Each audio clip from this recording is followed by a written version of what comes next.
Welcome to Sleeping Times.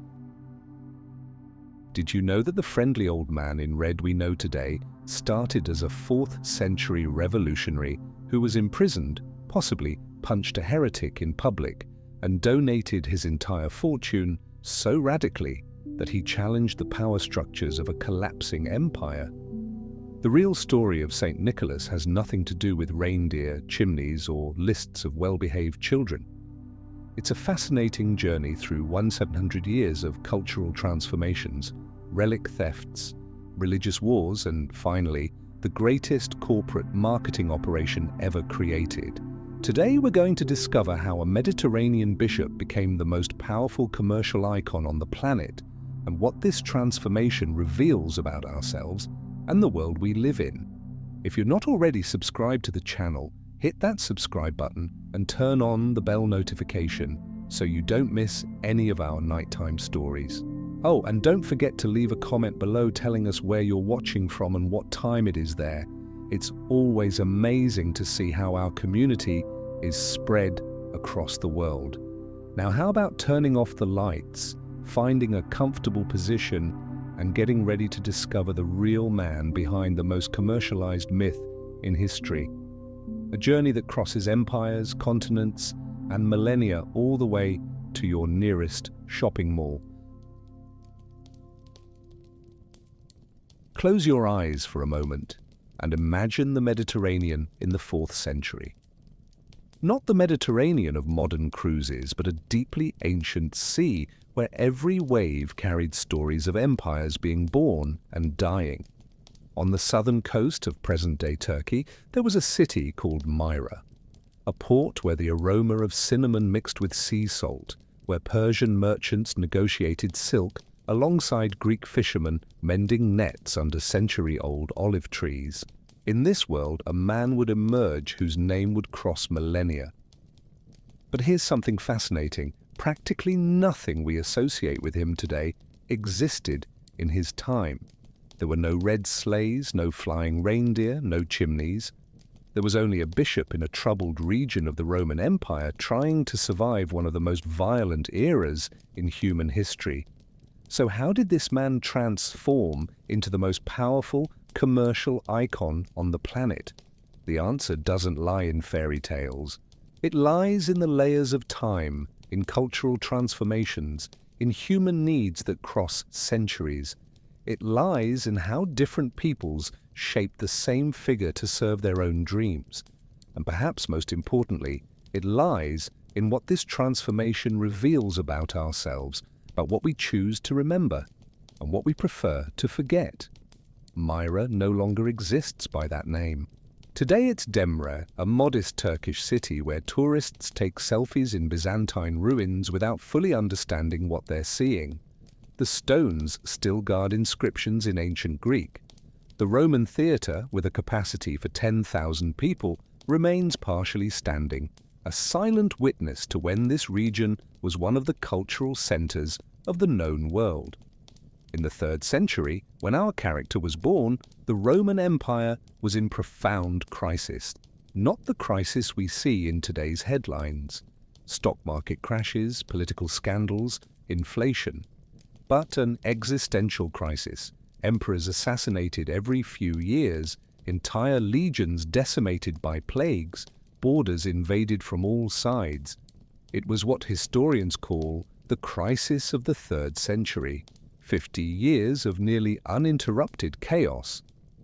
In this context, Nicholas was born, son of Christian merchants in a predominantly pagan society, at a time when being Christian meant living illegally.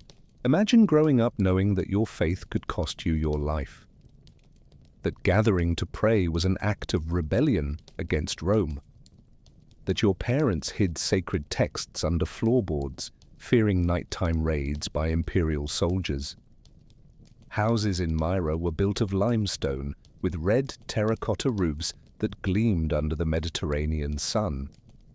Narrow streets wound uphill, opening into small squares where public fountains provided fresh water from the Taurus Mountains. The constant sound of running water, conversations in Greek and Latin, the hammers of blacksmiths, the calls of vendors, This was the soundtrack of Nicholas's childhood. But there was another sound, quieter, more persistent: fear. Christians learned to recognize each other by subtle signs: a drawing of a fish scratched in the sand, an apparently innocent phrase that contained code, nighttime meetings in houses whose windows were carefully covered. This clandestinity deeply shaped the first generation of Christians, creating an identity forged in adversity. Have you ever stopped to think about how we live our own clandestinities today? Not of faith necessarily, but of identity. How many people still hide fundamental parts of who they are out of fear of rejection, persecution, or simply misunderstanding? Nicholas's story begins in that place, in the space between who you are and who the world allows you to be. Nicholas's parents were wealthy according to legends, but wealthy in the 3rd century meant something very different from today. It meant owning slaves, a brutal reality that even early Christians didn't systematically question. It meant eating meat and fish regularly while most people lived on bread, olives and vegetables. It meant owning clothes dyed with Tyrian purple, a dye so expensive it was almost exclusive to the elite. The education Nicholas received was also a rare privilege. At a time when perhaps only 10% of the population could read, he had access to Greek philosophical texts, to Christian Gospels, not yet officially canonized, to the epistles of Paul. He learned rhetoric, that ancient art of persuasion that the Greeks considered essential for any free man. This education would deeply shape his future role, but there was a rupture. Historical sources are nebulous here, mixing fact and legend in an almost indistinguishable way. They say a plague devastated Myra, perhaps the plague of Cyprian, which killed millions throughout the empire. They say his parents died in this epidemic. They say Nicholas, still young, inherited the entire family fortune and faced a choice that would define not just his life, but centuries of subsequent history. What would you do with sudden wealth in an era of widespread desperation? It's easy to judge from the comfort of our time, with our social security structures, however imperfect they may be. But imagine a world without public hospitals, without assistance programs, without even the concept that society has collective responsibility for the vulnerable. In that context, charity wasn't political virtue. It was literally a matter of life and death. Nicholas looked around and saw Myra as it really was. Beneath the facade of the Roman theatre and luxurious public baths, there were children sold into slavery by desperate families, widows reduced to prostitution, orphans abandoned on hillsides to die of exposure, a practice so common it had its own name in Greek and Latin. The Roman Empire, for all its architectural grandeur and philosophy, was built on human suffering on an industrial scale, and it was in this world that a young heir had to decide who he would be. Legends say he began giving away his fortune in secret, walking through the streets of Myra at night, leaving bags of gold coins on doorsteps. But was it really that simple? Were there no nights of doubt, questioning whether he was being foolish, whether he shouldn't save his wealth for future security? Was this act not, in fact, profoundly radical and frightening? There's a specific story that survived through the centuries, told and retold until it crystallized into an icon. The story of the 3 daughters. A nobleman of Myra had fallen into absolute poverty, not the poverty we know today, with support networks however fragile, but the poverty that meant choosing which daughter to sell first. This sounds brutal to modern ears, and it should. But in the Roman Empire, selling daughters was a documented practice, especially in times of crisis. There were no comfortable euphemisms. The girls would be sold as domestic slaves at best, at worst, to brothels that operated legally in every major Roman city. The father of these 3 girls faced that abyss. Legend says Nicholas learned of the situation. Small cities keep secrets poorly, and decided to intervene. But how to do this without humiliating the man? Charity can be cruel when exposed. It can steal dignity even while offering salvation. So Nicholas waited for complete darkness. Nights in Myra were profoundly dark. There was no public lighting, only occasional torches carried by those who risked the streets after twilight. He walked through the irregular stone streets where during the day merchant stalls crowded together selling dried figs, thyme honey, salted fish. At night, those same streets became deserted, dangerous. Thieves operated freely. Wild animals sometimes descended from the mountains. The empire of laws had very clear limits. They ended where daylight ended. Nicholas arrived at the man's house, probably a modest two-story building, with the family living on the upper floor and the ground floor used for storage or business. There was an open window, or in some versions a chimney. The details vary, but the core remains. He threw a bag of gold coins through the opening and disappeared into the darkness before anyone could identify him. The gold was real, not a pious metaphor, but metal stamped with the faces of emperors. Roman aurae, each containing about 8 grams of pure gold. Can you feel the weight of that in your hand? Gold has a unique density, a gravity that seems disproportionate to its size. A bag of aurae sufficient to save a family was physically heavy, not just symbolically. With that gold, the first daughter was saved. She didn't need to be sold. On the contrary, now she had a dowry. That essential payment families made to husbands to accept marriage to their daughters. Yet another practice that sounds barbaric to us today, but was fundamental economic structure in Roman society. Without a dowry, middle-class women remained single or fell into prostitution. There was no middle ground. The story says Nicholas did this 3 times, once for each daughter. And here's something fascinating. The repetition suggests he didn't give all the money at once. He came back. He risked himself again. On the 3rd time, legends say, the father was waiting, hidden, desperate to know his anonymous benefactor. When he saw Nicholas, he fell to his knees in gratitude or shame or some mixture of both. But stop for a moment and think about the psychology of this. Nicholas was giving away his family inheritance. Money his parents, recently dead, had accumulated over decades. He was deliberately impoverishing himself. In a society without safety nets, this wasn't noble. It was apparently suicidal. His own relatives must have called him crazy. "You'll die in misery," they must have said. And perhaps they were right. Here emerges something that our age of late capitalism struggles to understand. Nicholas was operating under completely different economic logic. Not the logic of accumulation, of investment for future return, of security through wealth, but something older, perhaps more human, the logic of community as the only true insurance. If you care for everyone, everyone will care for you when your turn comes to need. This alternative economic logic existed in various cultures. In American indigenous communities, the potlatch, ceremonies where leaders massively gave away their possessions, was a way to gain status and weave networks of reciprocity.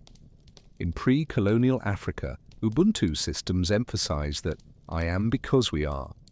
Even in later medieval Europe, villages operated under a moral economy where accumulating too much was seen as immoral. But the Roman Empire operated under different logic, closer to ours. Individual accumulation as virtue, poverty as moral failure, charity as optional, and frequently suspect. In that context, what Nicholas did was countercultural. It was almost revolutionary. He was saying, through actions, that the system was wrong in its fundamental premises. Have you ever stopped to think about whether our own economic premises are inevitable or merely contingent? Whether the idea that each person must make it on their own is natural truth or cultural construction. When we see someone asking for help on the streets of our cities today, our first reaction is often judgment. Why don't they work? But what if we were asking the wrong question? What if the question were, why do we have a society where working doesn't guarantee dignity? The three daughters grew up, married, had children. Their individual stories were lost in the mist of time.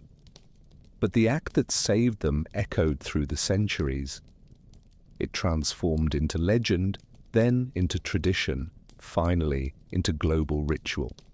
Today, when we hang stockings by the fireplace on Christmas Eve, few know they're reenacting that ancient window in Myra, that bag of gold thrown into Mediterranean darkness. But there's something disturbing about that transformation, isn't there? An act of radical wealth redistribution became a holiday centered on rampant consumerism. A man who deliberately impoverished himself became the mascot of shopping centers. Nicholas gave gold in secret to preserve the dignity of others. We give gifts publicly to signal our own status. At some point in history, something inverted completely. While Nicholas distributed his inheritance through the Knights of Myra, the Roman Empire faced its own existential crisis. In the year 284, a general named Diocletian seized power and decided that the empire had become too large, too complex for one man to govern alone. So he did something unprecedented. He divided the empire into 4 parts, each governed by an emperor or Caesar. The Tetrarchy, they called it. 4 rulers for a fragmented world. This decision reflected a brutal recognition of reality. The empire was disintegrating. Borders on the Rhine and Danube bled under constant Germanic attacks. Persia pressed from the east. Inflation had destroyed the Roman currency. In some provinces, people returned to barter because coins weren't worth the metal they were made of. Soldiers mutinied for lack of payment. Farmers abandoned land because taxes exceeded production. In this context of structural collapse, Diocletian needed a scapegoat. He needed an internal enemy that would explain why the ancient gods had abandoned Rome. And he found one: the Christians. That strange religion that rejected sacrifices to imperial gods, that met in secret, that spoke of a kingdom not of this world. They were foreigners within the house, said imperial propagandists. Their impiety had attracted divine wrath upon Rome. In 303, Diocletian launched the last and most violent persecution of Christians in Roman history. It wasn't industrial genocide as we would know it centuries later. The Romans didn't have the technology for that, but it was systematic, bureaucratic, brutal. Soldiers invaded churches, burned scriptures, arrested leaders. Christians who refused to sacrifice to imperial gods were tortured, exiled, executed. Nicholas, now Bishop of Myra, was directly in the line of fire. Being a Christian bishop in 303 meant having a target painted on your back. Historical sources are fragmentary here. Most records were destroyed. But consistent tradition affirms that Nicholas was arrested, taken in chains to a prison somewhere in the province of Lycia. And there he remained for years. Try to imagine those Roman prisons. Not modern prisons with individual cells, regular meals, visitation rights, but dungeons carved into stone, where dozens of prisoners rotted together in near-total darkness, where food was thrown once a day as if feeding animals, where diseases spread freely, tuberculosis, dysentery, skin infections, where the smell of unwashed bodies, of feces, of gangrenous wounds was so oppressive that visitors from outside vomited as they approached. Nicholas survived. Many did not. The lists of martyrs from this persecution are long and horrible. People burned alive as human torches to light imperial gardens. Others sewn into animal skins and thrown to savage dogs. Still others forced to fight as untrained gladiators for the amusement of crowds. Diocletian's persecution was an attempt at cultural extermination, and it nearly succeeded. But then something extraordinary happened. In 305, Diocletian abdicated, the first Roman emperor in centuries to voluntarily leave power. The tetrarchy began to collapse into civil war, and in 306 a young general named Constantine entered the contest for power. What happened in the years that followed would change not just the fate of Christianity, but the entire trajectory of Western civilization. In 312, Constantine marched on Rome to face a rival. On the eve of battle, according to legend, he had a vision, a cross in the sky with the words, "In hoc signo vinces," with this sign, "Conquer." Constantine, an astute politician, recognized opportunity. He ordered his soldiers to paint the Christian symbol on their shields. He won the battle, and he decided that the Christian God was useful. The following year, 313, Constantine and his co-emperor, Licinius, issued the Edict of Milan. Christianity was legalized. It wasn't yet the official religion that would come decades later, but Christians could now worship openly, own property, build churches, from persecuted religion to tolerated religion in a single decree. Nicholas and countless other prisoners were released, blinking under sunlight they hadn't seen in years. Imagine what that meant psychologically. You spend years expecting to die for your faith. You see friends executed, families destroyed. You develop that siege mentality where the entire world is the enemy, and then suddenly you're free. Your persecutors now offer not just peace, but privilege. The emperor wants to build Christian basilicas. He wants bishops advising him. How do you process that total inversion of reality? Some Christians rejoiced, of course, but others became deeply uncomfortable. There was a growing movement of Christians who fled to the deserts of Egypt and Syria, becoming hermits and monks. They argued that Christianity had been pure when persecuted, authentic when illegal. Now that it was accepted, they feared, it would become corrupted by power, diluted by conversions of convenience, transformed into an imperial tool. These desert fathers had an important intuition, because what happened in the decades that followed was precisely that. Christianity became the ideology of empire. The God who supposedly said, "Give to Caesar what is Caesar's," now legitimized Caesar's. Bishops who had been prisoners became imperial advisors. Churches accumulated vast tracts of land, and doctrines that were once matters of intimate faith became matters of state policy. Do you see parallels today?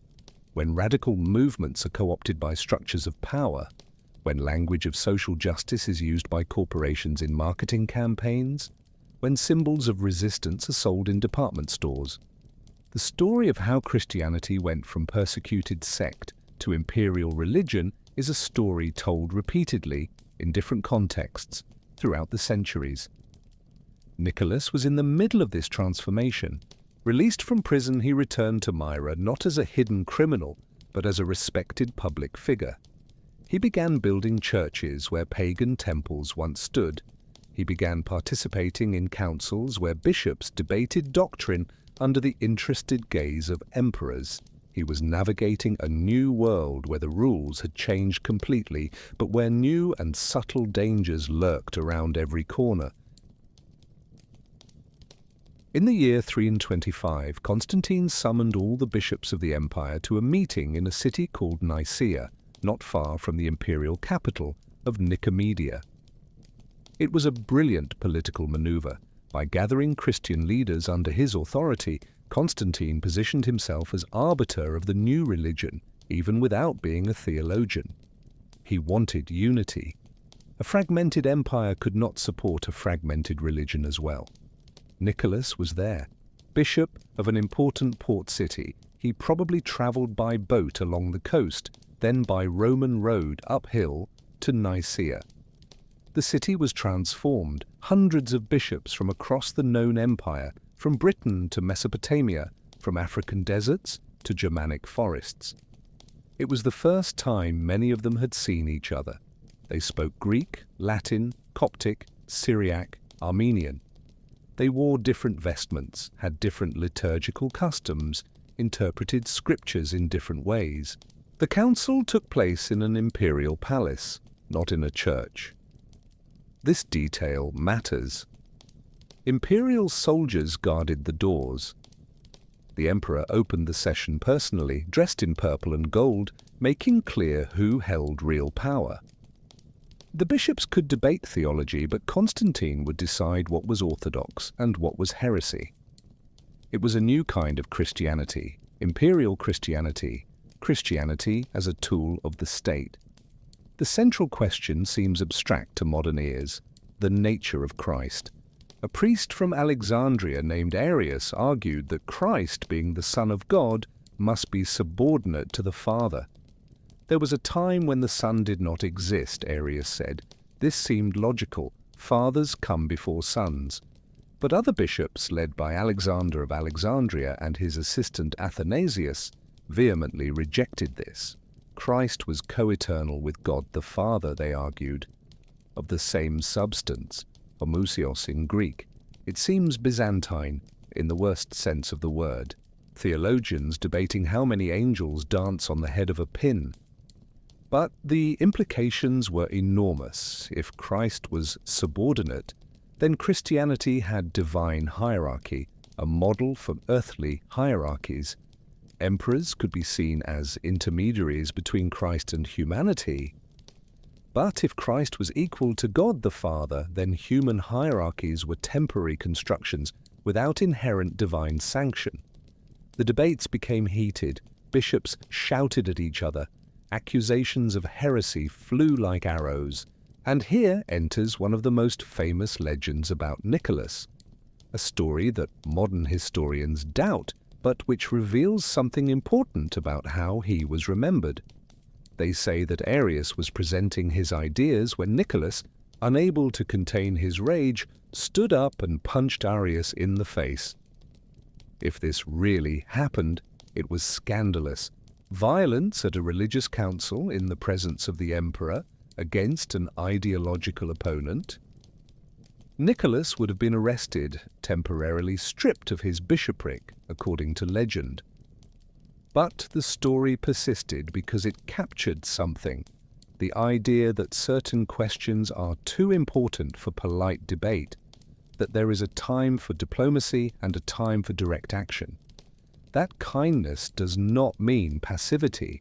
This version of Nicholas, the bishop who throws punches, contrasts dramatically with the modern commercial image of the always cheerful, always patient Santa Claus.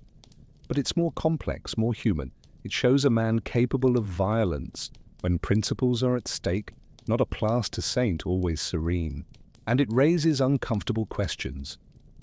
When is violence justified? When does compassion become complicity? Where is the line between conviction and fanaticism?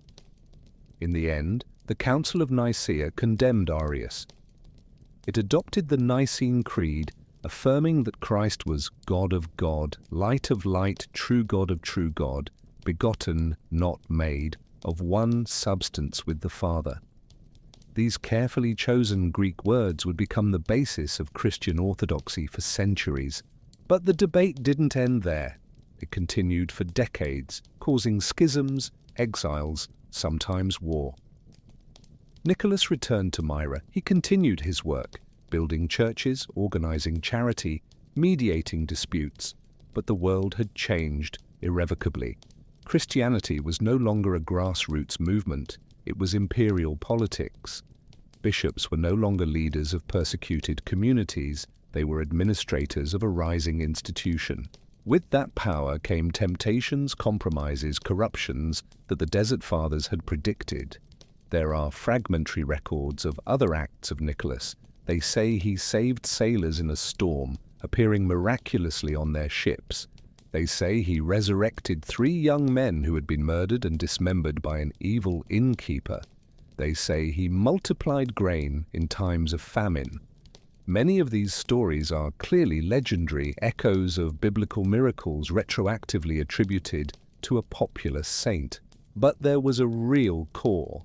Nicholas seems to have been an effective organizer of humanitarian aid in times of crisis.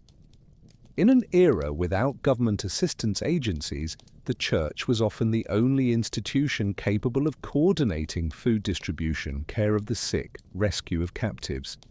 Bishops like Nicholas were effectively crisis managers, using the Church's resources, now considerable, to keep communities alive during periods of collapse.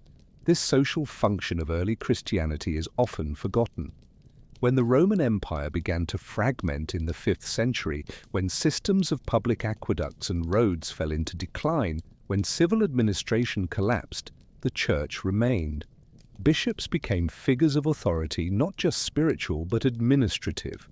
Monasteries preserved not just religious texts, but agricultural, medical, and architectural knowledge. Christianity survived because it was useful. But there's something tragic in that too, isn't there?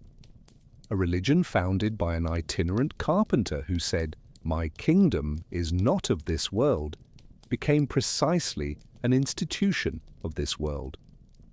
A faith that proclaimed the last shall be first, now blessed kings and emperors. The God who had said to give to the poor now owned vast tracts of land worked by semi-feudal peasants. Nicholas died around 343 during the reign of Constantine II. There are no contemporary records of his death, only later traditions. They say he was buried in a church he himself had built in Myra. His tomb became a place of pilgrimage. People came from across the empire to touch the stone under which his bones rested, believing that proximity to the relics of a saint brought blessings, healings, protection. And so began the second life of Nicholas, not as a man, but as a cult, as a set of stories, relics, miracles attributed to him, as a saint whose power, devotees said, increased after death instead of diminishing. But this transformation of person into symbol always carries danger. The symbol can easily devour the human, replace complexity with caricature, erase the contradictions that make someone real. For centuries after his death, Nicholas remained a local figure.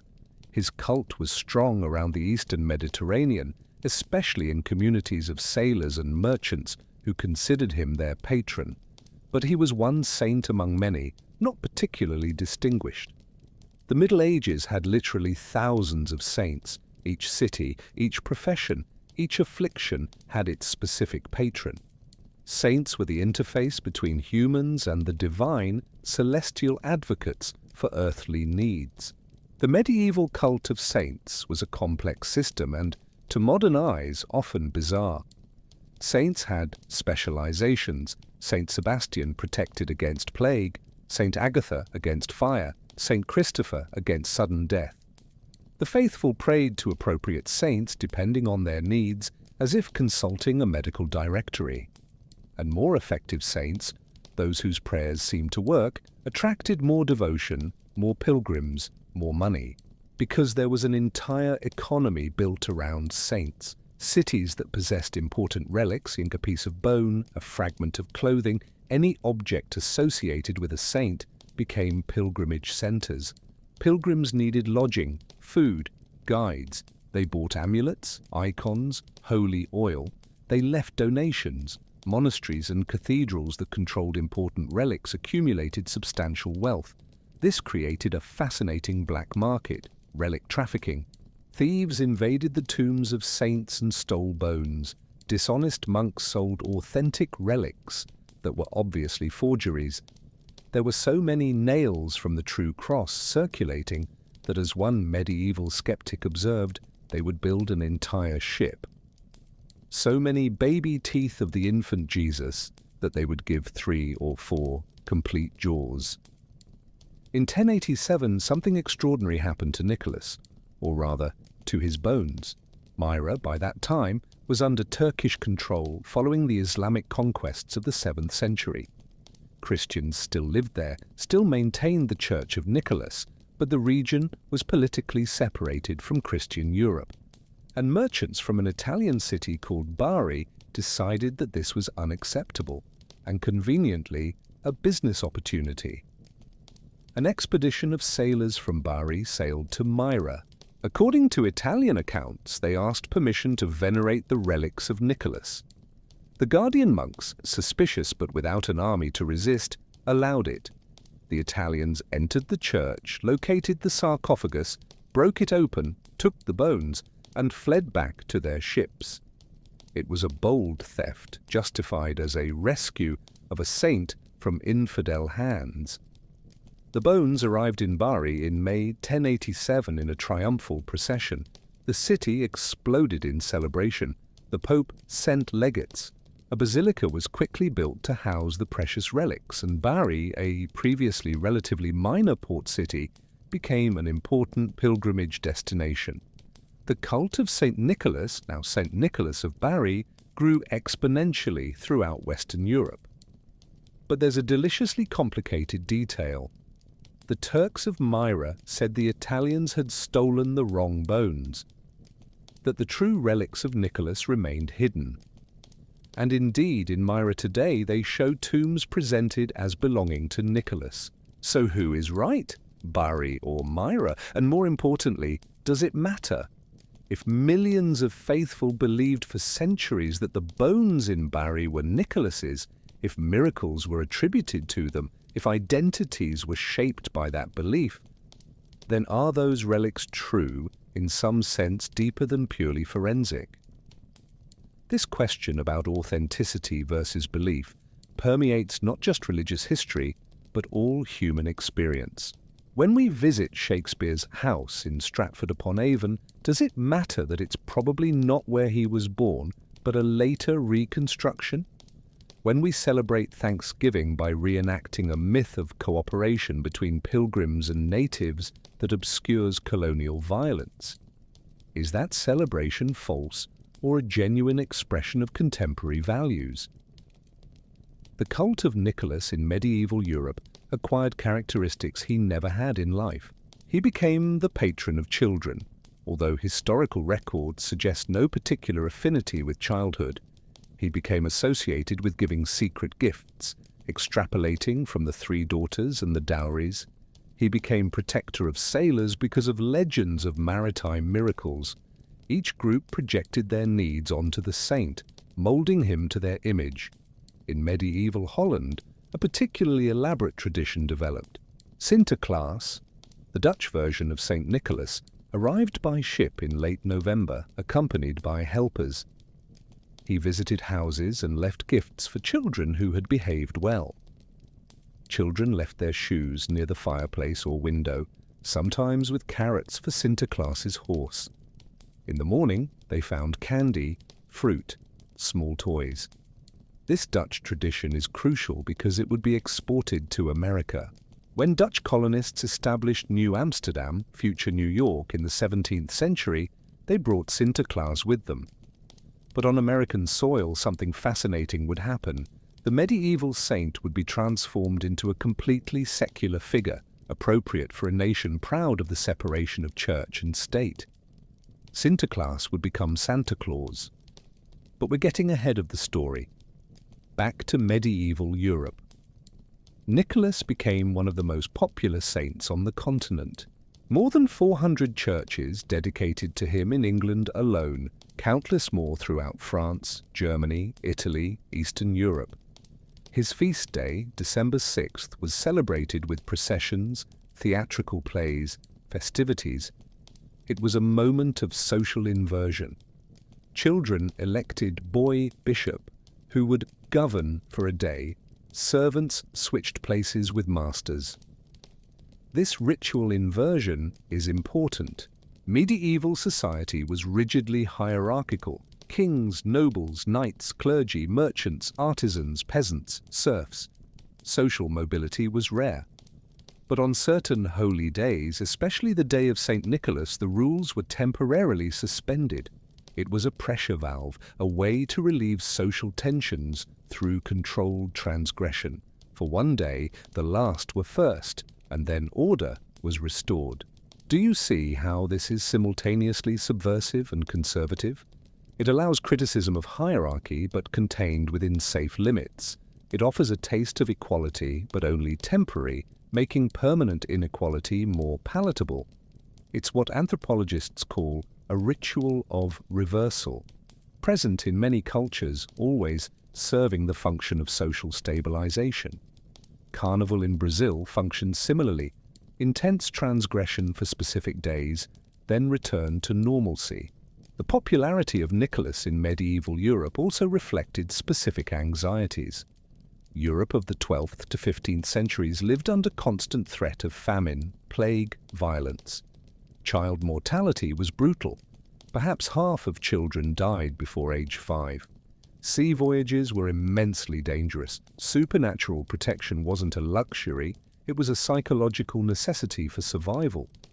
Saints like Nicholas offered something that abstract theology could not: a personal relationship with the divine. You didn't pray to a distant, incomprehensible God. You prayed to Nicholas, who had been human, who understood human suffering, and relics of saints. Those bones, hairs, pieces of clothing were tangible points of contact with the sacred. You could touch a relic, kiss it, feel a physical connection with the saint and, through him, with God. The official church had an ambivalent relationship with this popular fervor.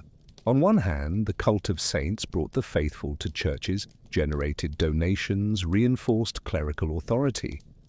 On the other, it frequently devolved into superstition that educated clergy found embarrassing.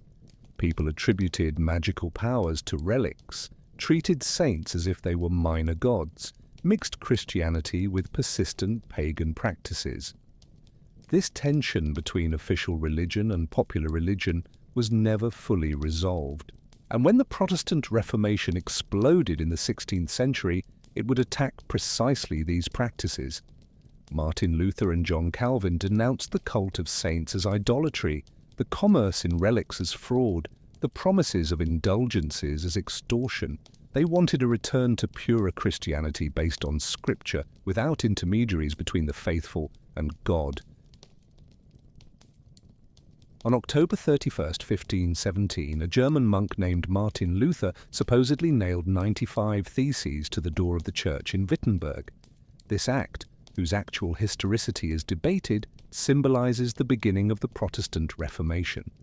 Luther was initially concerned with a specific issue: the sale of indulgences. The Catholic Church was literally selling forgiveness of sins to finance the construction of St. Peter's in Rome. Pay enough money, the sellers said, and you could buy your way to heaven.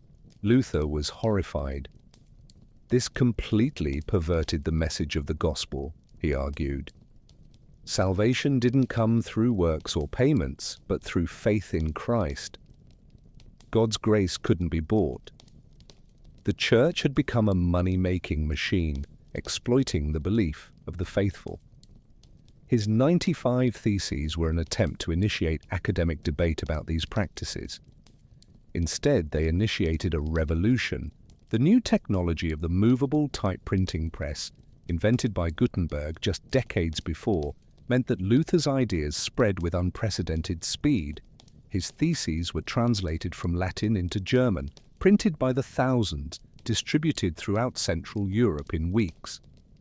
For the first time in history, a religious protest movement could operate on a mass scale before authorities could suppress it. What began as theological debate soon exploded into civilizational transformation. German princes, anxious to escape Rome's control and confiscate church properties, embraced Protestantism. Entire cities converted, monasteries were dissolved, their libraries dispersed, their lands confiscated. Images of saints were destroyed as idolatrous, relics were burned, pilgrimages were prohibited. Saint Nicholas, along with all other saints, became a casualty of this conflict. For Protestants, the cult of saints was precisely the kind of superstition that had corrupted Christianity. Saints weren't intermediaries between humans and God. Only Christ had that role. Praying to saints was idolatry. Venerating relics was pagan magic with a Christian veneer. Days of saints were opportunities for drunkenness and licentiousness, not genuine religious celebration. In countries that became Protestant, parts of Germany, Scandinavia, Switzerland, eventually England, traditions of Saint Nicholas were officially suppressed. The Protestant Reformation in England under Henry VIII and Edward VI was particularly iconoclastic. Statues of saints were beheaded, stained glass windows were destroyed, paintings were whitewashed. The goal was to purify Christianity, return to what reformers imagined was the original form of the faith. But you can't simply erase popular traditions by decree. People had celebrated the day of Saint Nicholas for centuries. It was part of the rhythm of the year, especially important in the dark and cold December. Children looked forward to gifts from Saint Nicholas. Families had rituals passed down through generations. So what happened in Protestant societies was interesting. Nicholas didn't disappear, he transformed. In England, the functions of Saint Nicholas were partially absorbed by a figure called Father Christmas or Old Man Winter, a pagan personification of the Christmas spirit that existed before Christianity. Father Christmas wasn't a saint, he was a folkloric figure. He wasn't specifically associated with giving gifts, but with feasting, banquets, midwinter celebration. It was acceptable to Protestants because it wasn't religious in the technical sense. In Germany, Martin Luther supposedly tried to replace Saint Nicholas with the Christ Kindle, Christ child, as the gift-bearer. Instead of a medieval saint, it would be the baby Jesus himself bringing joy at Christmas. But in practice, Christ Kindle was often represented by girls dressed in white with angel wings, and eventually became an angelic female figure, quite distant from the historical Jesus. Popular traditions have a life of their own, resisting theological engineering. Meanwhile, in regions that remained Catholic, Italy, Spain, France, Ireland, parts of Germany and the Netherlands, St. Nicholas remained strong, but even there something was changing. The Catholic Counter-Reformation, the Church's response to Protestantism, brought new emphasis on discipline, orthodoxy, clerical control. Popular expressions of faith were regulated more strictly. The chaotic fervor of medieval devotion was domesticated. It's in this context that we must understand the subsequent evolution of St. Nicholas. He was being pulled in multiple directions, suppressed by Protestants, regulated by Reformed Catholics, secularized by emerging forces of commercialization and modernity.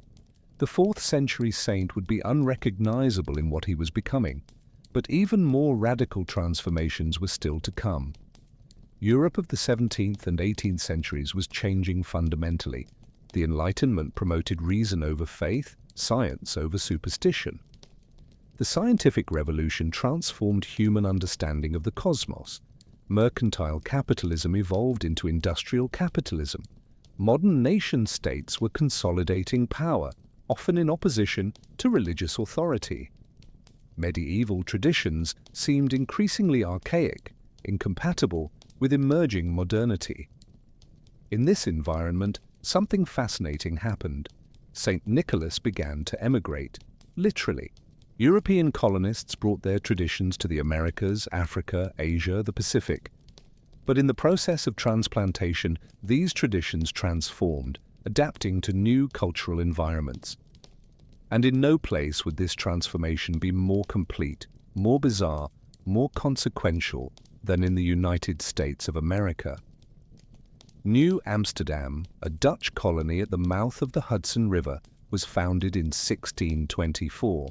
Colonists brought Santa Claus with them, but when the English conquered the colony in 1664 and renamed it New York, Dutch traditions began to mix with English ones. Santa Claus met Father Christmas, Catholic Saint Nicholas met the Protestant Reformation. And in the cultural cauldron that was colonial America, something entirely new began to ferment. But this synthesis would take time. During the 18th century, Christmas traditions were relatively modest in the American colonies, especially in the Puritan ones. Puritans of New England, in fact, prohibited the celebration of Christmas for decades, considering it a papist custom without biblical basis. The Christmas we know today, a central holiday in the American cultural calendar, simply didn't exist in this form. It had to be invented. And it was invented deliberately by a specific group of wealthy New Yorkers in the early 19th century. They were concerned about what New York was becoming, a chaotic city of immigrants, disorderly working class, growing social tensions. They wanted to create traditions that would promote social order, family harmony, controlled consumption. And they rediscovered, or rather reinvented, Saint Nicholas as a tool for this project. Have you ever stopped to think about how many ancient traditions are actually quite recent inventions? How rituals that seem timeless were consciously created by people with specific agendas? The story of Saint Nicholas becoming Santa Claus isn't a natural evolution, it's a fascinating case of cultural engineering. And to understand this completely, we need to look more closely at 19th century New York. New York at the turn of the 19th century was a city in violent transformation. Population exploded from 33,000 in 1790 to 123,000 in 1820. Immigrants arrived in waves: Irish, Germans, later Italians, Eastern European Jews. Neighborhoods formed and reformed. Old Dutch and English families watched their city become unrecognizable, and they were losing power to newly rich merchants, industrialists, bankers.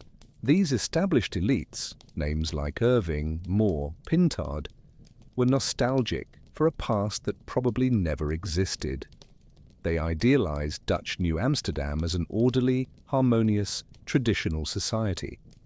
In 1804, John Pintard founded the New York Historical Society partly to promote the city's Dutch heritage. And part of that project was to revive, or more precisely, invent Dutch traditions that had been largely forgotten. In 1809, Washington Irving, who would become famous for tales like The Legend of Sleepy Hollow, published a satire titled A History of New York under the pseudonym Diedrich Knickerbocker. The book painted a comic but affectionate portrait of Dutch New Amsterdam, and it mentioned, almost casually, Saint Nicholas as the patron saint of the Dutch, arriving on the eve of celebration to fill children's stockings with gifts. This description was largely fiction.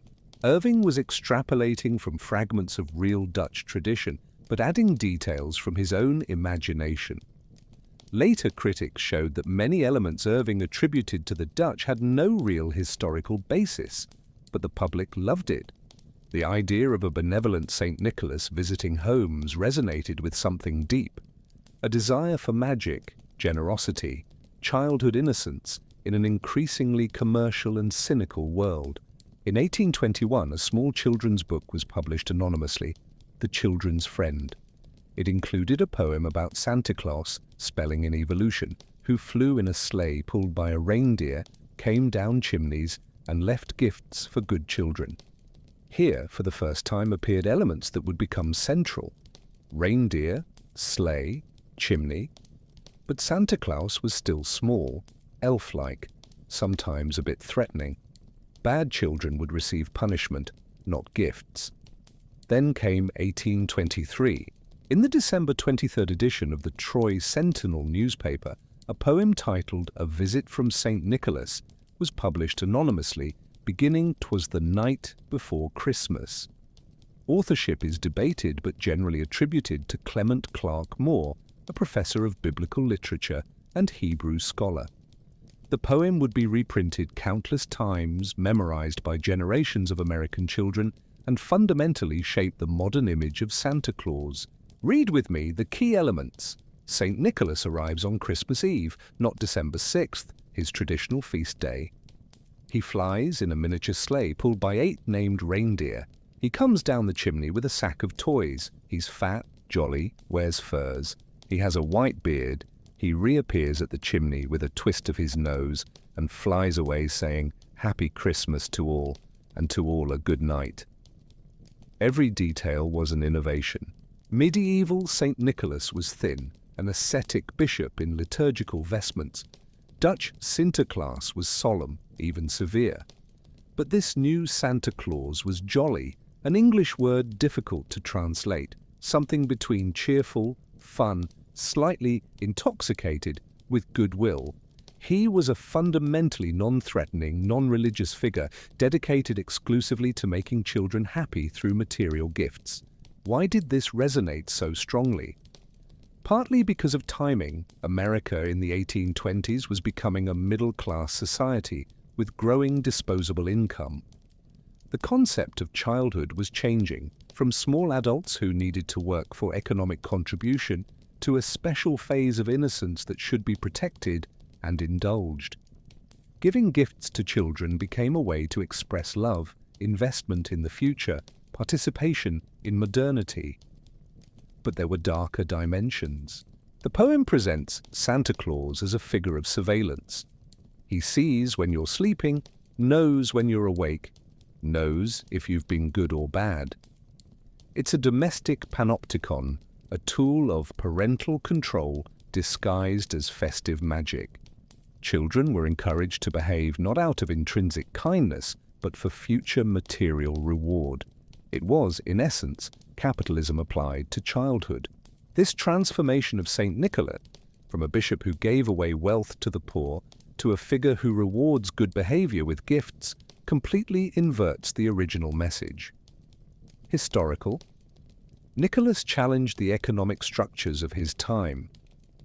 Santa Claus reinforces the structures of ours. Work hard, be good, receive reward, gifts. Don't question the system, participate in it correctly, and you'll be rewarded. It's powerful ideology, especially when internalized in childhood. Moore's poem also completely secularized the figure. There was no mention of Christ, church, salvation, nothing theological. Santa Claus wasn't a saint, he was the magical spirit of Christmas. This made him acceptable to Protestants who rejected the cult of saints, to American Jews who wanted to participate in the dominant culture without compromising faith, eventually to atheists who celebrated Christmas as a cultural holiday. Santa Claus was the Americanization of the sacred, the transformation of religion into cultural commodity. From 1823 onward, the image of Santa Claus spread through expanding media. Newspapers reprinted the poem annually, children's books elaborated the story. Department stores, a new invention of the 19th century, began using Santa Claus in advertising. In 1841, J.W. Parkinson, a Philadelphia merchant, placed a life-sized model of Santa in his window display. It was a sensation. Crowds gathered to see it. In 1862, during the American Civil War, illustrator Thomas Nast began drawing Santa Claus for Harper's Weekly magazine. Nast solidified the visual image, a large man with a prominent belly, flowing white beard, red coat with white trim.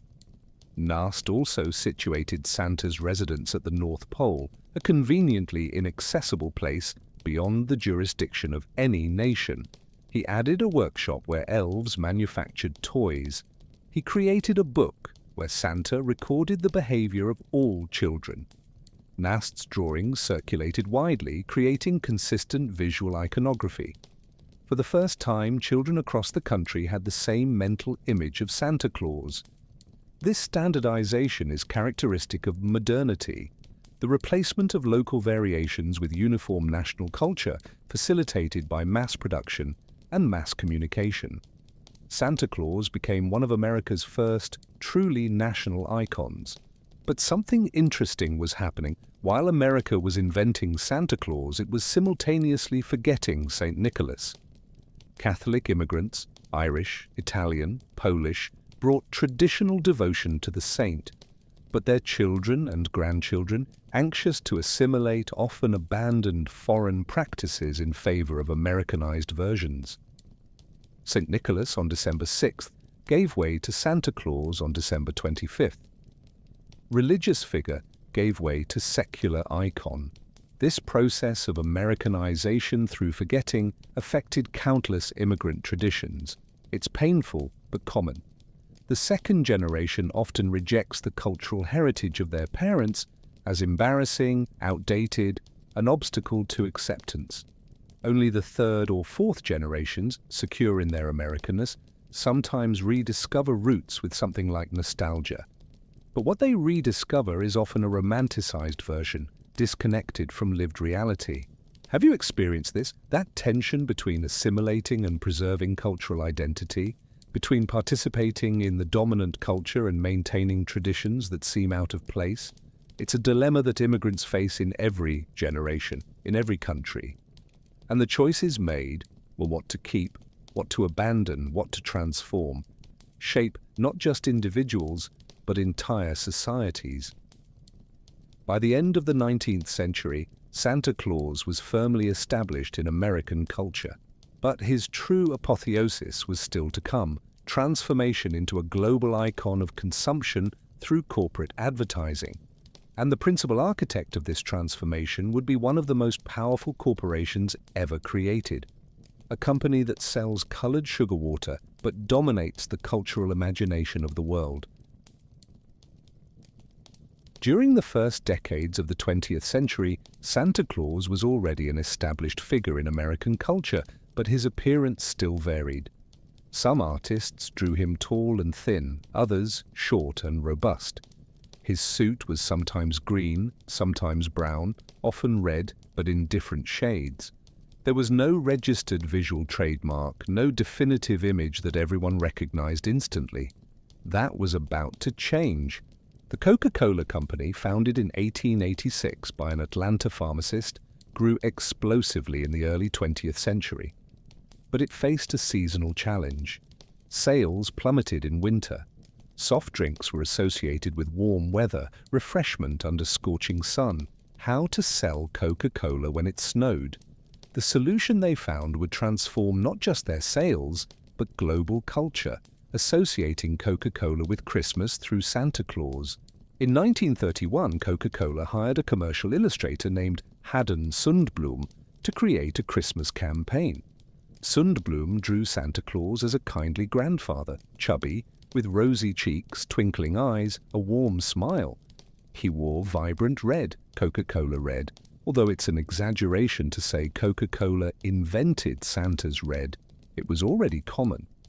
But Sundblom created the definitive version, so appealing, so humanly warm that it became the canonical image.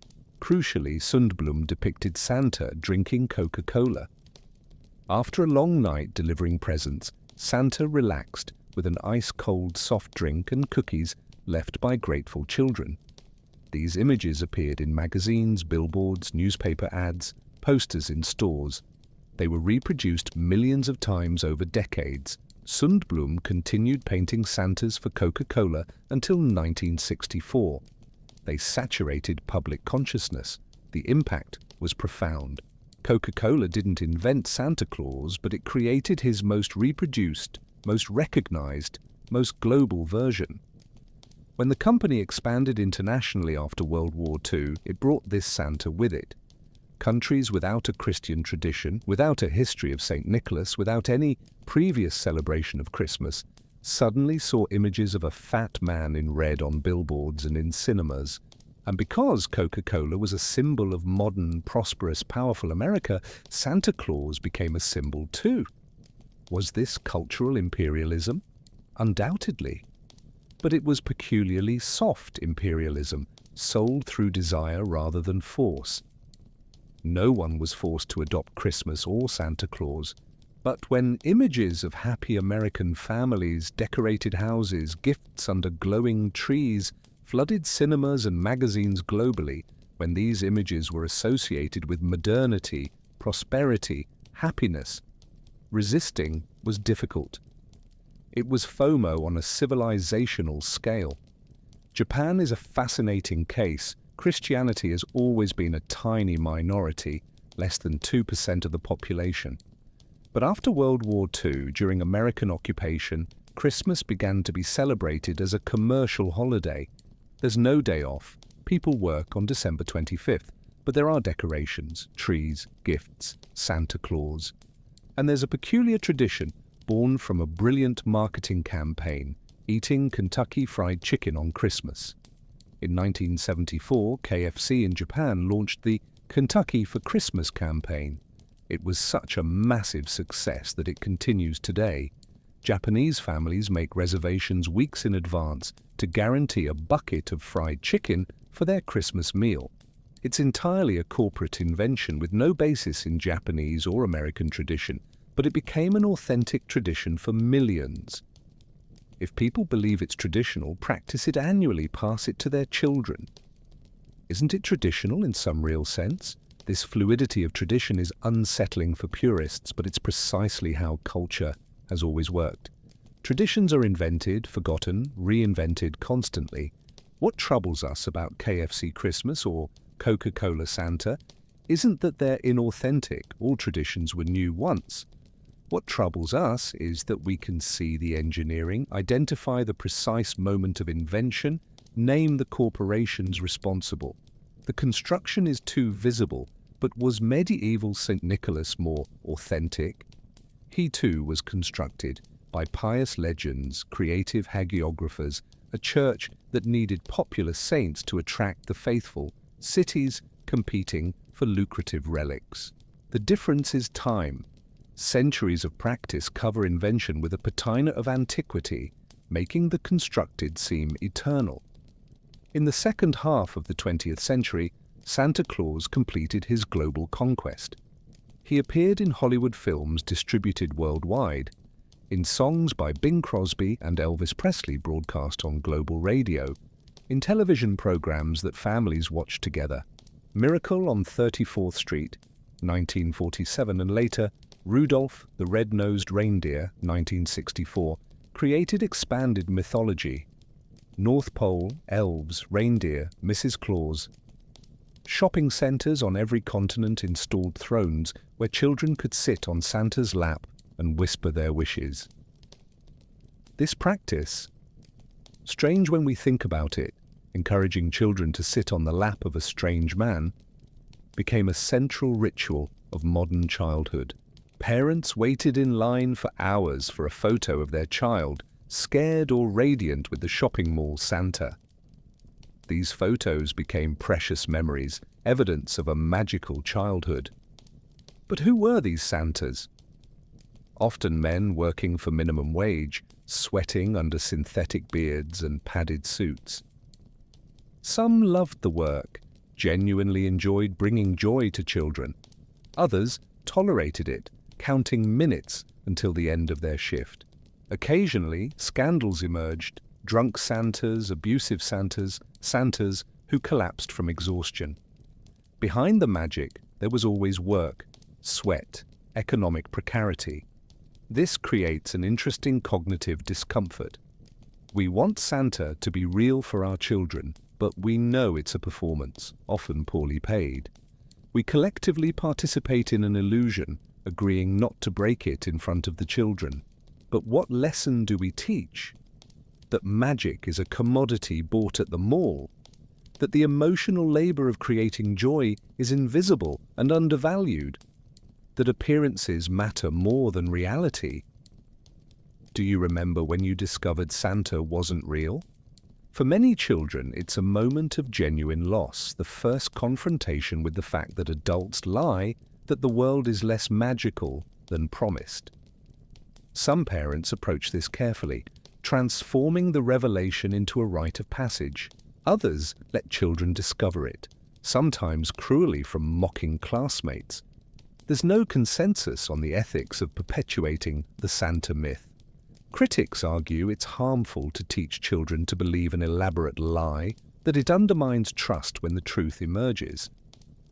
Defenders argue it cultivates imagination, a sense of wonder, the ability to believe in the impossible. Probably both have valid points, but what's fascinating is that the debate exists only for Santa, not for other fairy tales. No one questions the ethics of reading Cinderella to children, even though it's also fantasy. Santa is different because society as a whole participates in the lie, not just individual parents. The Santa Claus of the late 20th century was completely divorced from the Saint Nicholas of the 4th century. One was a bishop who gave away his fortune, the other was a mascot of consumption. One challenged an empire, the other served corporations. One was a human with flaws, the other was a magical impossibility. The transformation was complete. But something unexpected was happening. In some places, people began to rediscover the saint beneath the commercial myth. At the end of the 20th century and beginning of the 21st, a curious movement began. Christians, especially Catholics and Orthodox, trying to rescue Saint Nicholas from Santa Claus. They argued that the replacement of the saint with a secular figure had impoverished Christmas, transforming it into an orgy of consumerism without spiritual meaning. They wanted to reintroduce the historical Saint Nicholas, Bishop of Myra, amid the commercial cacophony of December. Some families began celebrating Saint Nicholas's Day on December 6th, separately from Christmas. They told children stories of the real saint, a man who gave away his wealth, was imprisoned for his faith, participated in important councils. They gave modest gifts, often chocolate or fruit, not expensive electronics. They visited churches where relics of Nicholas were venerated. It was an attempt to recover the spiritual dimension lost in commercialization. But there was irony in this. The historical Saint Nicholas that these families celebrated was itself a construction, a distillation of legends and traditions developed over centuries. The truly historical Nicholas, the man who lived in the 4th century, is almost entirely irrecoverable. We have fragments. He was Bishop of Myra, participated in the Council of Nicaea, died around 343. Everything else is tradition, legend, projection of later needs. This raises a fascinating philosophical question. Is it possible to recover the real after centuries of mythic elaboration? Or are we condemned to layers upon layers of interpretation, never reaching the authentic core? French philosopher Jean Baudrillard argued that in late modernity we live in a world of simulacra, copies without originals. Perhaps Santa Claus and Saint Nicholas are both simulacra, equally real or unreal. While some sought religious authenticity, others fully embraced commercialization. Black Friday, the day after Thanksgiving in the US, became the official beginning of the Christmas shopping season. Stores opened at midnight, offering massive discounts. Shoppers camped in parking lots, rushed in when doors opened, sometimes trampling people in the process. There were deaths. For some discounted TVs or video game consoles, people literally killed. This consumerist violence reveals something dark.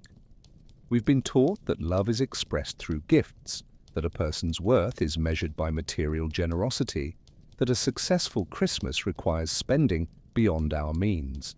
Credit card debt skyrockets in December. People work overtime, sometimes multiple jobs, to give children the Christmas they deserve.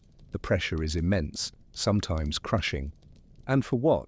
Psychological studies show that the joy of material gifts is fleeting. Children play with a new toy for days or weeks, then lose interest. Adults use a new gadget briefly before putting it away. What remains are memories of time together.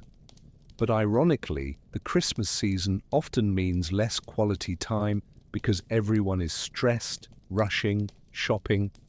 There was also a counter-movement, voluntary simplicity, minimalism, conscious consumption. Some families decided to exit the Christmas rat race. They agreed on modest or handmade gifts. They donated to charities instead of buying. They focused on shared experiences rather than objects. These movements are often a privilege of the upper middle class. Having the choice to simplify requires economic security that many don't have. But they represent growing discomfort with rampant consumerism. The internet and social media added a new dimension. Instagram and Facebook became showcases where people displayed elaborate decorations, bountiful tables, abundant gifts. This created competitive pressure. Your Christmas needs to be photo-worthy, enviable, perfect. But as professional photographers know, images lie. That perfectly decorated kitchen is surrounded by clutter outside the frame. That smiling family was fighting minutes before. Performances of happiness can hide real misery. This dissonance between image and reality became the defining characteristic of modern life. We curate versions of ourselves for public consumption, hiding complexity, contradiction, suffering. And nowhere is this more intense than during holidays, when the pressure for performative happiness is maximum. People with depression often report that Christmas is the most difficult period. The expectation of joy makes sadness more acute by contrast. Meanwhile, the planet itself groaned under the weight of Christmas consumerism. Millions of trees cut down and discarded, mountains of gift wrapping thrown into landfills, electronics obsolete within months, contributing to toxic waste, carbon emissions from transporting gifts manufactured globally. Climate scientists looked at the Christmas season and saw a microcosm of civilizational unsustainability. Infinite growth on a finite planet is impossible. Have you ever wondered if Saint Nicholas would recognize what his name has become? A man who gave everything now associated with accumulation. A saint who challenged power, now serving corporate profit. A bishop who was imprisoned, now a mascot of shopping centers. The transformation is so complete, it seems cruel. But perhaps there's something redemptive in the original impulse, buried under layers of commercialization, the desire to give, to bring joy, to create magic for children. Because at its core, behind all the advertising and excess, there's often genuine motivation. Parents working extra shifts want their children to feel loved. Friends exchanging gifts want to express appreciation. Families decorating homes want to create beauty and warmth in winter darkness. These impulses are human, understandable, even beautiful. The problem isn't the impulses, but the system that exploits them, transforms love into transaction, reduces relationships to economics. So perhaps the question shouldn't be how to rescue the historical Saint Nicholas or resist commercial Santa Claus. Perhaps it should be, how do we recover the generous impulse at the heart of both? How do we separate joyful giving from consumerist pressure? How do we celebrate human connection without feeding the machine that destroys the planet and exploits workers? These are questions that each person, each family, must answer for themselves. There is no manual. In 2010, priests in Amsterdam created an unusual vending machine. Instead of selling soft drinks or snacks, it dispensed good deeds. You pressed a button and received a random task: compliment a stranger, buy someone coffee, leave a kind note in a public place. It was an artistic attempt to demonetize kindness, to remind us that generosity doesn't require money, that the original Saint Nicholas gave attention and dignity as much as gold.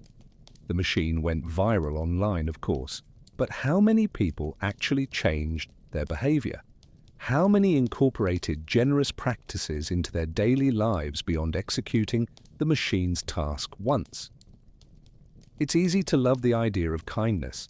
Difficult is sustained practice, especially when economic and social systems incentivize competition, accumulation, individualism. Changing culture requires more than gestures. It requires structural transformation. We are now in 2025. Saint Nicholas died more than 1,680 years ago. In that interval, his name and image underwent transformations he could never have imagined. From an obscure bishop of a port city to a medieval saint venerated by millions. From a controversial religious figure suppressed by Protestants to a secular icon embraced globally. From a secret giver of gold to a corporate mascot selling soft drinks and expectations. With each transformation, something was lost and something gained. We lost the real man with doubts, fears, anger, enough to possibly punch a heretic. We gained a figure that transcends historical particularity, becoming a blank canvas for collective projections. We lost radical wealth redistribution that challenged Roman norms.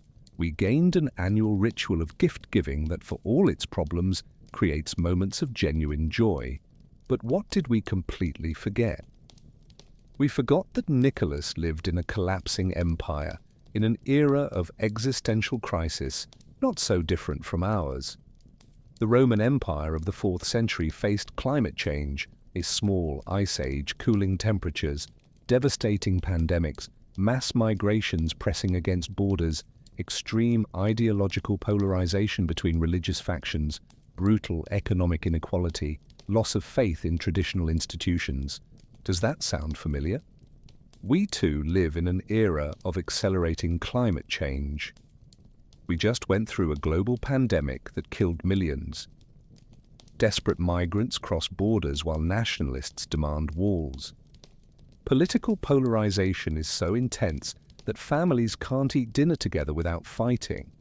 Billionaires accumulate obscene wealth while workers struggle to survive. Democratic institutions seem fragile, corrupt, inadequate for the challenges we face. In such a world, what does Saint Nicholas mean? Not the corporate version, but the core of the myth. Someone with privilege choosing solidarity with the vulnerable. Someone using resources not to accumulate security, but to redistribute dignity. Someone practicing generosity not as condescending charity, but as recognition of shared humanity. In a world of systemic crisis, that stance is as radical as it ever was. But crucially, Nicholas wasn't a solitary superhero. He operated within community, the early church that, despite all its later failures and corruptions, created networks of mutual support. Early Christians shared resources, cared for orphans, visited prisoners, buried the dead, including non-Christians, during plagues when others fled. These practices weren't abstract devotion, they were collective survival in a society that offered no safety net. Perhaps that's what we most need to recover, not the figure of an individual magical giver, but structures of solidarity. Not waiting for a saint or government or corporation to solve problems, but building networks of mutual care. Community food banks, volunteer-run health clinics, housing cooperatives, mutual aid funds, neighbors checking on neighbors during heat waves or winter storms. These things exist, of course. In every community there are people doing the work of Saint Nicholas, often invisible, uncelebrated, definitely not associated with multi-million-dollar advertising campaigns. Teachers spending their own money on supplies for needy students. Nurses working double shifts in clinics in poor neighborhoods. Community organizers building popular power. Immigrants sending remittances home even while living in precarity. These are contemporary Nicholases. But society doesn't celebrate them the same way. There are no Hollywood films about a union organizer. There are no pop songs about a homeless shelter worker. There is no shopping mall Santa representing a climate activist. Our culture celebrates the accumulation of wealth, not its distribution. Individualism, not solidarity. Consumption, not care. The values are inverted. Reversing that inversion requires more than individual choices. It requires systemic change, real, progressive taxation, to redistribute obscenely accumulated wealth. Universal healthcare systems that treat care as a right, not a commodity. Climate policies that prioritize planetary habitability over quarterly profits. Economic democracy giving workers a voice in decisions that affect their lives. These aren't impossible utopias, they're policies implemented to varying degrees in various societies. But there is immense resistance. Those who benefit from the status quo defend it fiercely. Billionaires fund think tanks denying climate change. Corporations lobby against labor legislation. Politicians manufacture moral panic about immigrants or minorities to divide working-class coalitions. And the consumer culture we've created, the one that transforms even Nicholas into a shopping mall mascot, distracts us from collective organizing with promises of individual salvation through purchase. So breaking out of this cycle requires clarity and courage. Clarity to see how we've been manipulated, how cultural narratives serve economic interests, how traditions were captured and redirected. Courage to act against the current, to prioritize solidarity over accumulation, to organize collectively instead of competing individually, to imagine possibilities that dominant media insists are impossible. You might think, this seems too heavy. I just wanted a bedtime story about Saint Nicholas. Why does it end with a call for systemic change? But that's always been the story.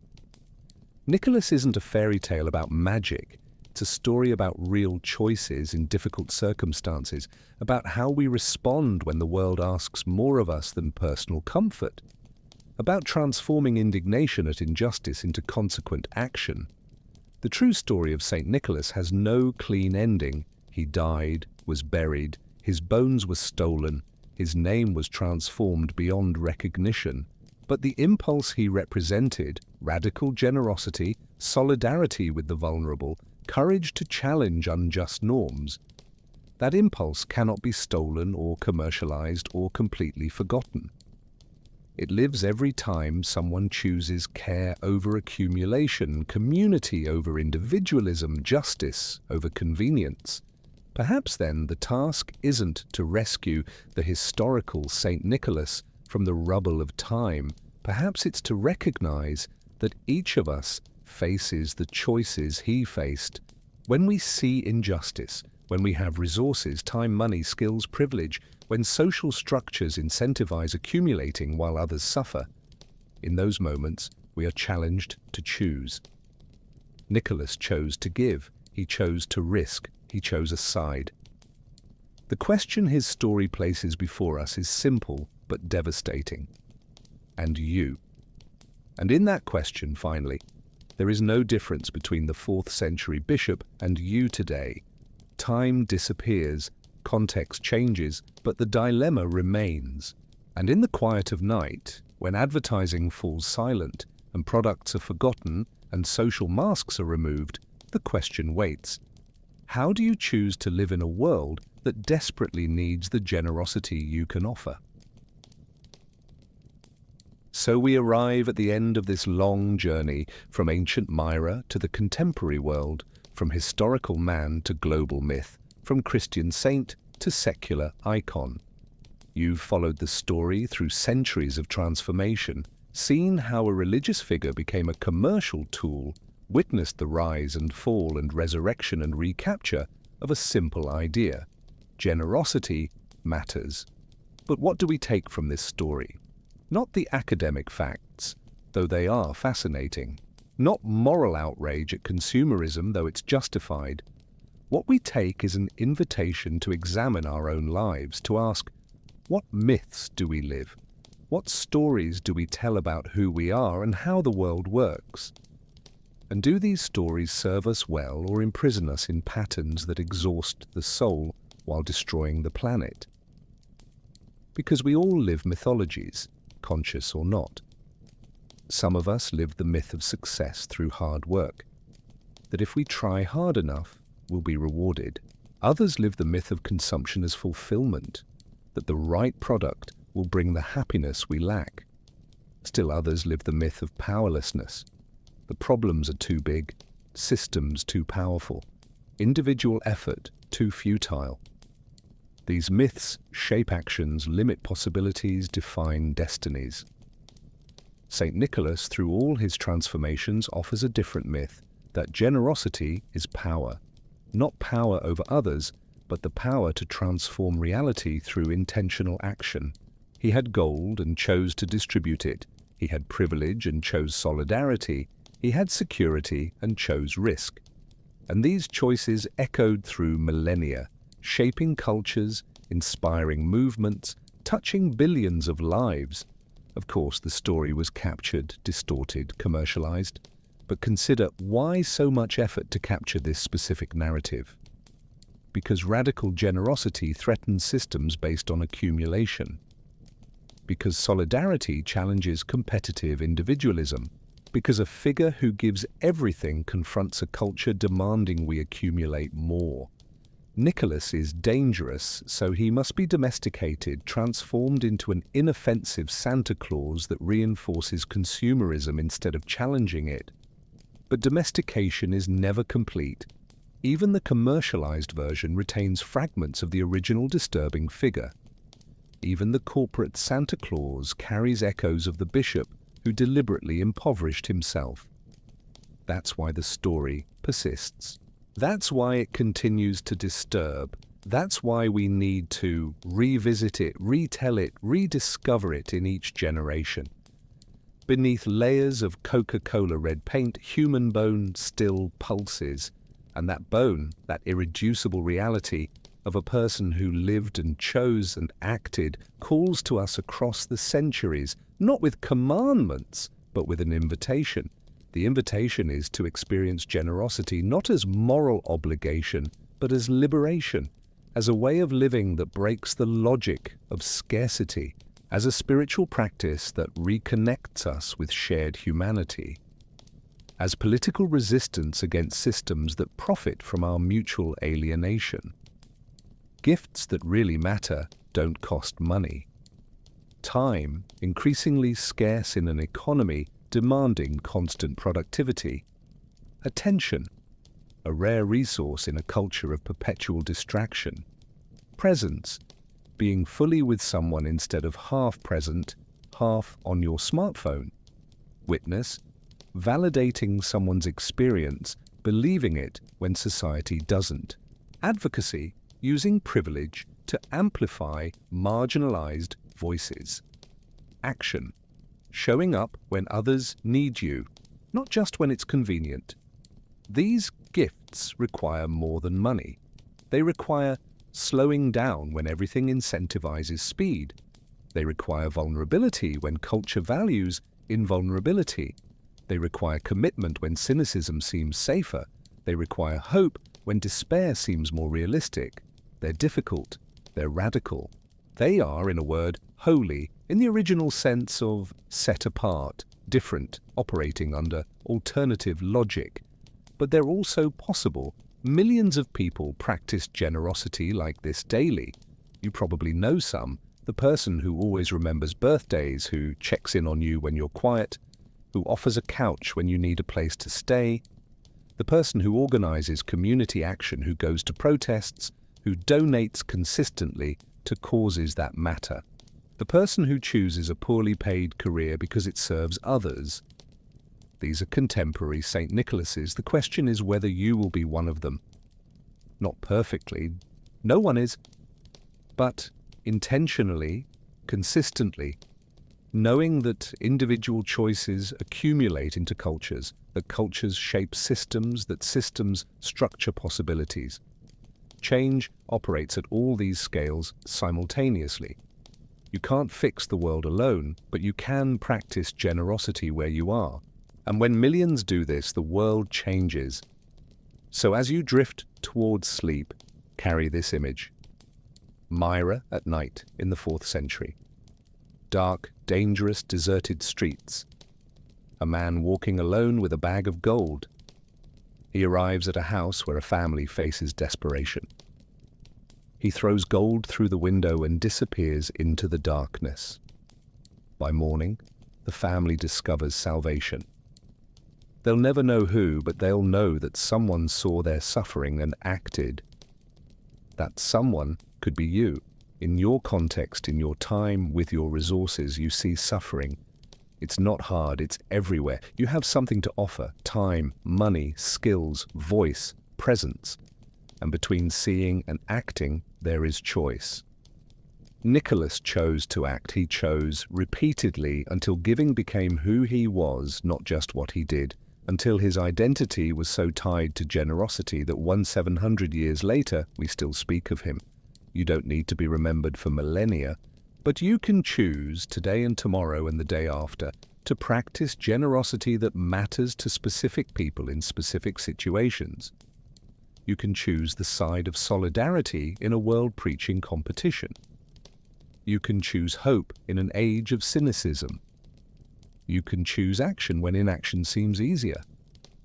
These choices are radical precisely because they're simple, accessible to everyone, irreducible to product or performance. And perhaps, just perhaps, in making these choices, you'll discover what Nicholas discovered, that generosity doesn't deplete but fills, that giving creates abundance, that accumulating never creates, that human connection is wealth, no bank stores, that living for more than yourself is paradoxically how you become more fully yourself. These are gifts that no money can buy, but that anyone can give and receive. So sleep now. Dream of possible worlds where generosity is the norm, not the exception. Where social structures support mutual care instead of destructive competition. Where a figure like Nicholas wouldn't be remarkable because everyone would live this way. These dreams aren't escapism. They're rehearsals for realities we can build together, choice by choice, act by act, day by day. And when you wake, remember, the story of Saint Nicholas hasn't ended. It continues in every person who chooses generosity over greed, community over isolation, hope over despair. It continues in you if you choose it. The man of Myra has been dead for centuries, but the invitation he embodied remains open. Do you accept? Good night. Sleep well, and wake ready to give gifts that really matter. Not under a Christmas tree, but in the fabric of each day lived. Because in the end, we're not remembered for what we accumulated, but for what we distributed. Not for the gifts received, but for those given. Not for the shopping mall Santa, but for the Nicholas of Myra, who chose the side of human dignity and paid the price and never regretted it. That is the true story. That is the real gift. That is the invitation for you.